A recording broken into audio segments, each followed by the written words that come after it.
বিশ্ববিদ্যালয়ে তৃতীয় বর্ষে পড়েন জান্নাতি ফাহমিদা, কিন্তু আবাসিক হোটেলে সিট পাননি। বাংলাদেশে কুয়েত মৈত্রী হলো এই ছাত্রী আজিমপুরের একটি মেসে ছাত্রনিবাসে থাকেন।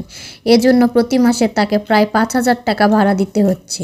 ফাহমিদা প্রথম আলোকে বলেন, বাইরে থাকলে খাওয়ার সমস্যা, যাতায়াতের সমস্যা এবং পানির সমস্যা, মাঝে মাঝে অসুস্থ হয়ে পড়ি। হল কর্তৃপক্ষকে অনেক বলেও সিট পাচ্ছি না। শুধু ফাহমিদা নন, তার মতো অনেক ছাত্রীকে আবাসিক হোটেলে সিট না পেয়ে মেসে বা আত্মীয় স্বজনের বাসায় থাকতে হচ্ছে।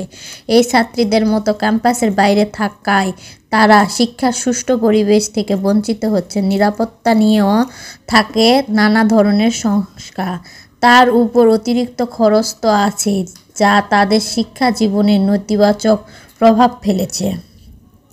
ঢাকা বিশ্ববিদ্যালয়ে গত 12 বছরের শিক্ষার্থী ভর্তির তথ্য পর্যালোচনায় দেখা যায়, ছাত্রী ভর্তির হার দিন দিন বেড়েছে।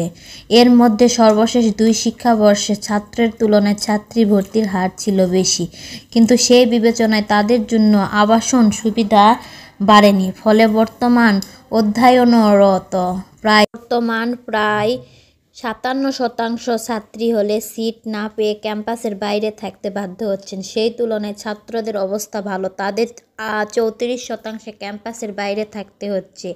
এদিকে ছাত্রীদের জন্য নির্ধারিত 5টি হলে সিটের সংখ্যা প্রায় দ্বিগুণ। ছাত্রীকে আবাসন সুবিধা দেওয়ার দাগাদি করে থাকছেন তারা।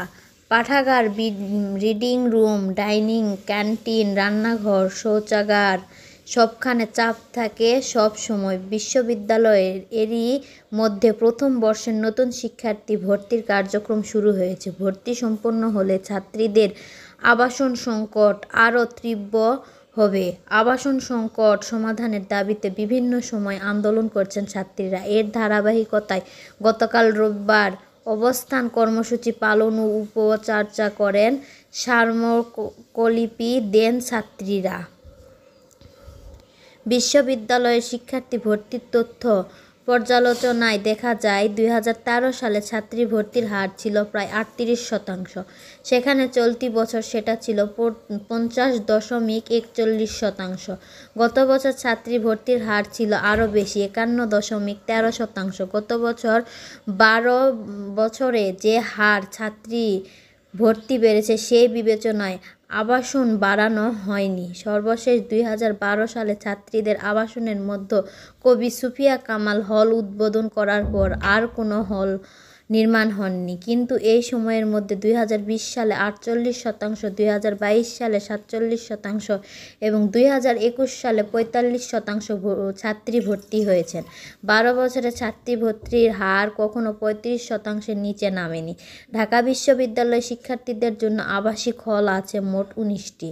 এর মধ্যে ছাত্রদের হল 13টি, ছাত্রদের হল 5টি এবং আন্তর্জাতিক শিক্ষার্থীদের হল 1টি হলো। বর্তমান বিশ্ববিদ্যালয়ে মোট শিক্ষার্থী 40,226 জন। এর মধ্যে 21,380 ছাত্রের জন্য 13টি হলে সিট রয়েছে 13,494টি। বিপরীতে 18,846 ছাত্রীর জন্য 5টি হলে সিট রয়েছে 4,843টি। এই হিসাবে প্রতিটি সিটের বিপরীতে ছাত্রের সংখ্যা 1.58 আর প্রতিটি শয্যার বিপরীতে ছাত্রীর সংখ্যা প্রায় 4 জন হলে প্রতিটি শয্যা সাধারণত 2টি আবাসন করে হিসাব করে থাকে কর্তৃপক্ষ। বিশ্ববিদ্যালয় সূত্রে জানায় বর্তমান ছাত্রী হলগুলোতে আছে 8,107 জন ছাত্রী। তার ছাত্রদের হলগুলোতে থাকছেন 14,066 জন ছাত্র। দ্বৈত আবাসিকতা সহ নানা উদ্যোগে আবাসিকতা পেয়েছেন প্রায় 43% ছাত্রী। আর ছাত্রদের মধ্যে আবাসিকতা পাওয়ার হার প্রায়